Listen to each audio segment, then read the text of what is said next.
Hi, everybody. My name is Patrick Mayer, and I'm a manager with the solution engineering team here for Carbon Black. And we want to thank you for coming out to these office hours here.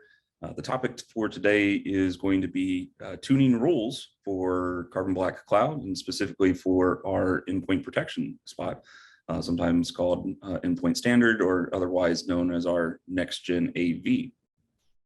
So this is a pretty important topic here.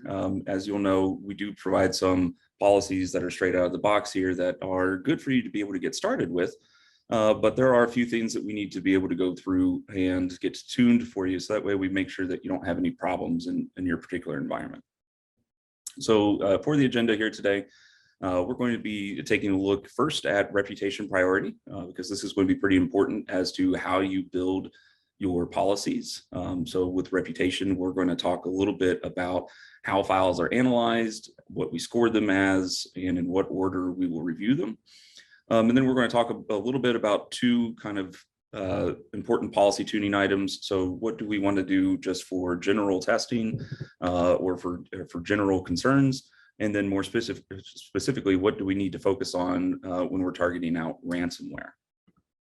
So let's go ahead and get started here. At the end of this, there will be a couple resources that we will share as well. So make sure that you stick around to be able to view those links.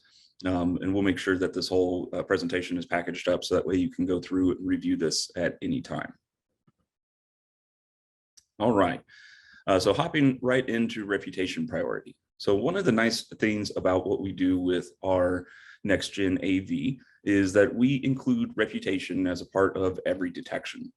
And there are, a good number of companies that go through and do this, but we each calculate reputation just a little bit differently and go through and handle the way that those are going to be processed a little bit differently. So when we take a look at what Carbon Black Cloud is doing here, this is going to be a nice little chart of the order in which we go through and review things. Now, we're not going to go through each one of these in immense detail. Because you can go through and you can probably read this pretty well on your own and get a good general understanding. But there are going to be a few things that we're going to call out. So the very first thing that we want to take a look at here is the things that we're going to just completely ignore, right? So this is going to be the highest priority. And the reason that this is the highest priority is because we don't really want to go and inject ourselves into processes or pause things for things that we know should have full permission to run. So this can be, Carbon Black products. This can be, VMware tool products, or it could be, other things that are specific to, OS manufacturers that we know, hey, look, we can't interfere with this process. And so we're just going to go ahead and let that go. If we keep moving forward here, some of the other things that you're going to see in between before we get to local white is you're going to see things like your company allowed list and your company banned list. So these are items where you can go through and you can set your own reputation for whether you want to allow or ban them. And then there's a few other things that are pretty common here for reputation. So things like trusted whitelists, which are pieces of software that are known good by Carbon Black. And then you have our other things which are pretty common across the industry, such as known malware, suspect or heuristic malware, and potentially unwanted programs. So, in this case, this could be things like somebody bought a off-the-shelf backup solution instead of using your enterprise backup solution. Things that you just might not generally want to see in an enterprise setting. So when we take a look at the next really kind of important part here for reputation, one of the things that we want to be able to call out here is local white. And some people kind of have questions of what this is, because we do have a trusted whitelist. So this is stuff that's known by Carbon Black or known by our scanner here. And we go through and we establish trust for those particular files. But for local white here, there's a few things that can go through and break this out. So one of the things that some people don't realize here is that this can be inclusive of any files that pre-existed on the system before the sensor was installed. Now, this doesn't necessarily mean that we're giving it carte blanche and that it can go and do whatever it wants. But what it definitely does mean is that we're going to give it a little bit better trust to say, hey, look, maybe we haven't had a chance to scan this file yet. Maybe we haven't had a chance to calculate the reputation all the way on this yet. So we're going to go ahead and give it a little bit of local trust here. And then whenever we see that process fire, we're going to take another look at it. A couple other areas where this comes through is also going to be with other things that you're able to do with our reputation engine. So if you're used to moving through things in Carbon Black Cloud here, there is a reputation section that's under policies. And there you can go through and you can say, hey, look, I either want to give this a global approval or I want to ban this file globally. But then there's also two other components that are there. You can say, hey, look, I want to say that this is an IT tool, or I want to go through and I want to allow something by certificate. So for both of those things here, we're not going through and saying just because it's an IT tool, we're going to give it the highest reputation possible. We're not going to just stick that in company allowed and let it run wild. Or the same thing for the certs. Is what we're going to do here is we're going to say, we're going to give you a little bit better reputation. We're going to put you at local white. But if we start to see it do bad things, then we still want to be able to step in and be able to control that.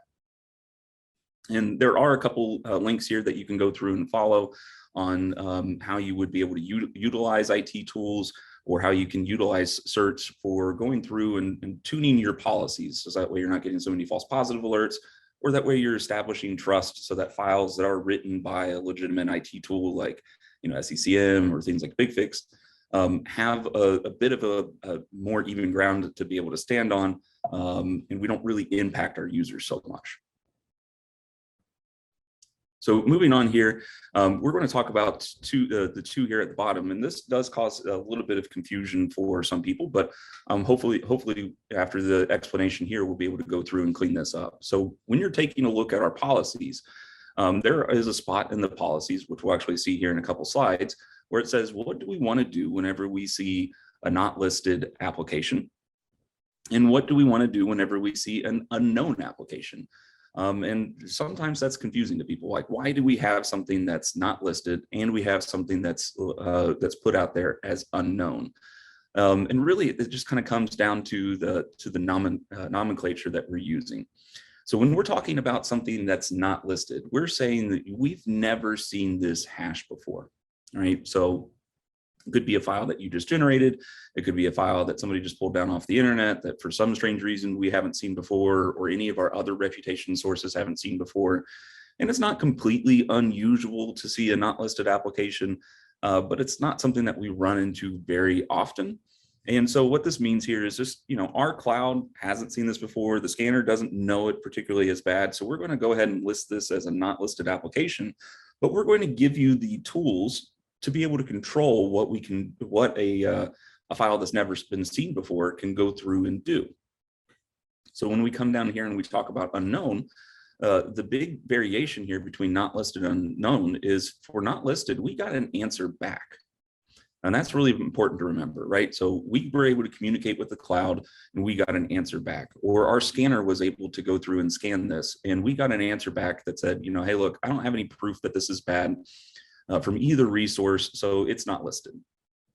When it's unknown, it means that something happened, right? So for some reason, the local scanner wasn't able to go through and be able to touch this file, or more likely here, we didn't get a response back from the cloud at all.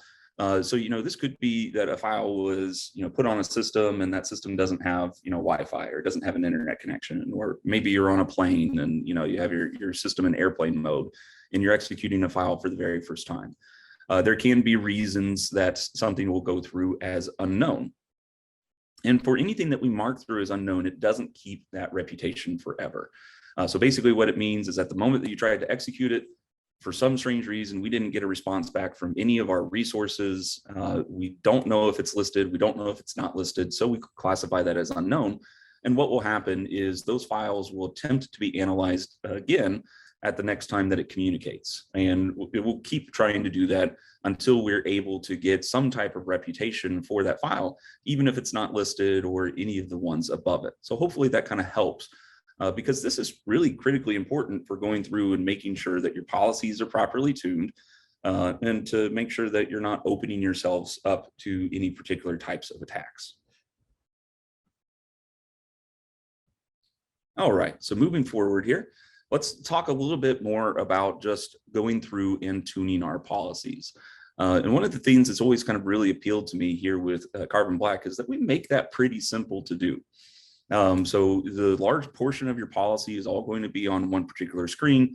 you should be able to read through that pretty easily and have a general understanding of what is going to happen in your environment. Very much like a firewall, these things are top down, right? So when you're going through and you're taking a look at your policies, we're going to start at the top. We're going to work our way down through the list. And so that is kind of important when you're going through to do your tuning here. You just need to make sure that you have your rules in the right order. So that way we pick things up in the right process here. So when we take a look at policy tuning in general, the very first spot that we have is going to be really just kind of classes or built-in rules that we go throughout and provide. So for instance, most people probably don't want known malware running in their environment. So we have this set that if we see known malware running on any type of your operating systems, we're going to go through and we're going to terminate that process. Very similarly, if you have things that are on your company banned list, there's no reason that you want those to be able to run in the environment. So again, we've got the ability just to come through here and say, hey, look, if this is running at all, then we want to be able to come through and terminate this process. And as you go through this here, we can see that we build out different rules and operation attempts for each one of these things. Now, these operation attempts are actually really important because these are going to be the vectors that typically attackers are using to leverage an application to gain a foothold on the system. And sometimes these can go through and touch legitimate processes. So for an example, Google Chrome is actually pretty bad about going through and scraping the memory of other processes, particularly when it goes through to be able to upgrade. So you want to be kind of careful when you're going through here to make sure that you're not necessarily saying that you want to go through and terminate everything. A lot of times it's just okay to say, hey, look, we're going to deny this operation. The application's still going to run just fine, and it's not going to get any of those increased privileges that would need to be able to leverage another system or another part of your system to be able to gain a foothold. So when you're looking at this here, definitely take a look at what your actions are. Are you going through and denying these operations, or are you going through to terminate these processes? One of the most important parts of this here is the ability to be able to say, hey, look, I want to make sure that my policy is not going to impact the broader business. So maybe you've targeted something specific. So maybe you had 100 false positive alerts and you want to make sure that you're going through and you're tuning those out. Well, we give you the ability to be able to test your rules over the back catalog of everything that we've seen over the past 30 days. So when you're going through here, before you ever go to save anything, you can go through, make any changes that you need to, and you can say, hey, look, I want to see if this particular change is going to impact those false positives that I wanted it to impact, or is it going to have a greater effect on what's going on here. So when we go through here and we click test rule, we'll get this nice little box that appears. And it's going to say, hey, look, for this particular rule, we added a particular spot to not listed applications. We want to make sure it's not invoking an untrusted process, which is a really good rule, right? So for not listed, we've never seen this file before. Any of our reputation files have never seen this before. So not only is it running, but it's trying to also invoke something else that we've don't have any trust for, that we've not seen before. So this is a good legitimate rule. And when we test this, we can see, hey, look, we hit 21 different events. We saw this on 3 different devices, or, specifically for this policy here, we're going to get 14 events on 2 different devices.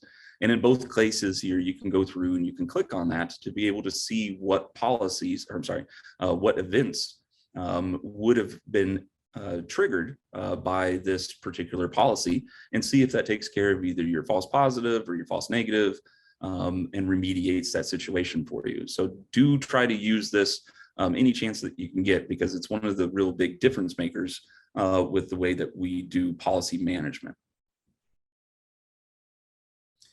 When we take a look at further doing some parts of the policy tuning, sorry, I lost my words, you have the ability to be able to also go through and tune things for applications that path, right? So when we take a look at those classes that we provide you above that, not everything's going to fit into those, in a pretty way, right? So, PowerShell is an application that, we definitely know needs to be able to run in your environment, but it's something that you should definitely have some controls for, because attackers are using the very same tools that you use to keep your to keep your company, up to date and keep everything well configured, well, they're using those same tools to be able to go back and attack you and try to leverage the systems.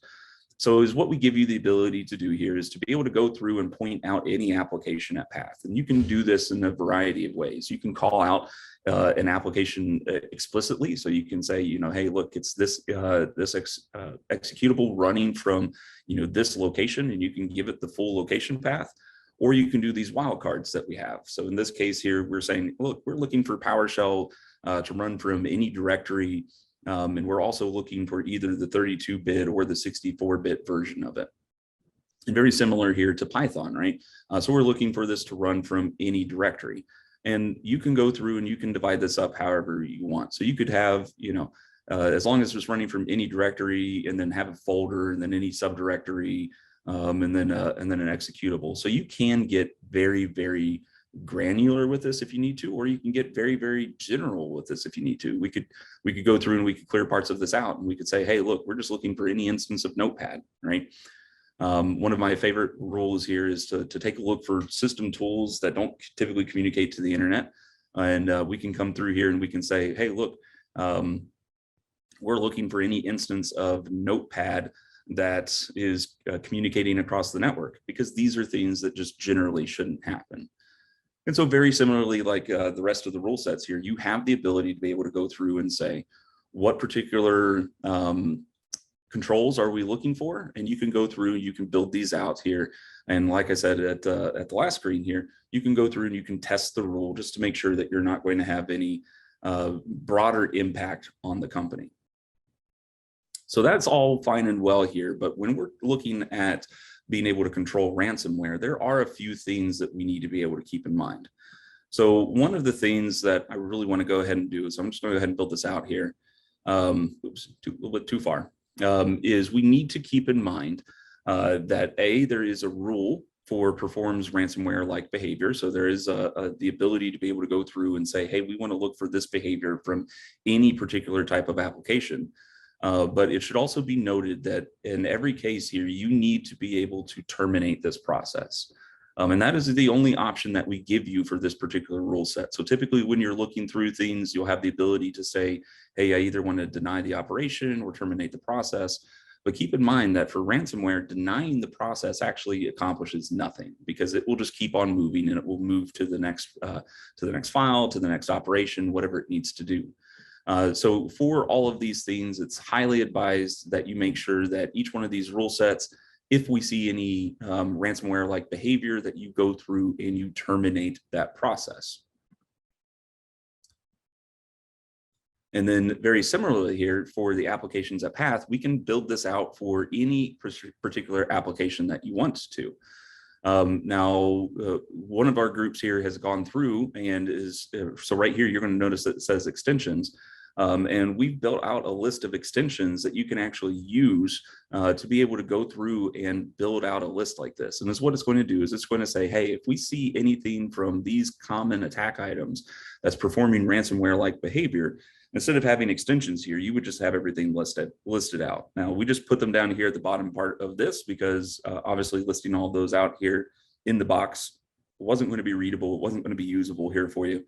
So we broke these out here down at the bottom. But what you can do here once you get access to these slides is you could actually go through, you could take these file extensions and be able to drop them in here at applications at path. And have a very good rule for being able to target any one of these processes here performing ransomware-like behavior. Just remember that for these things here, we're always going to terminate that process. So make sure that when you're doing this here, you go through and you test that rule to ensure that it's not going to have any ill-gotten effects on the company, or that you're accidentally going to hit something that is a legitimate process. So one of the nice things here about Carbon Black is that we do have a lot of information here for you to be able to get started on the different ways that you can go through and you can build out your policies, best practices for building out policies. And we give you pretty immense of details on how each particular section works. So we do have a few things here for you to be able to use just to get started. Most of these were going to be items that we kind of talked about here on the preceding slides. So you have things like your reputation priority or how to enable enhanced ransomware protection. So do definitely go through and read these articles when you get a chance. You could probably go through and read all these articles in about 20 to 30 minutes. So easily something that you can get done throughout the day if you've got a little bit of a downtime. And then we also do have some additional resources here. So you have the VMware Learning, VMware Carbon Black path.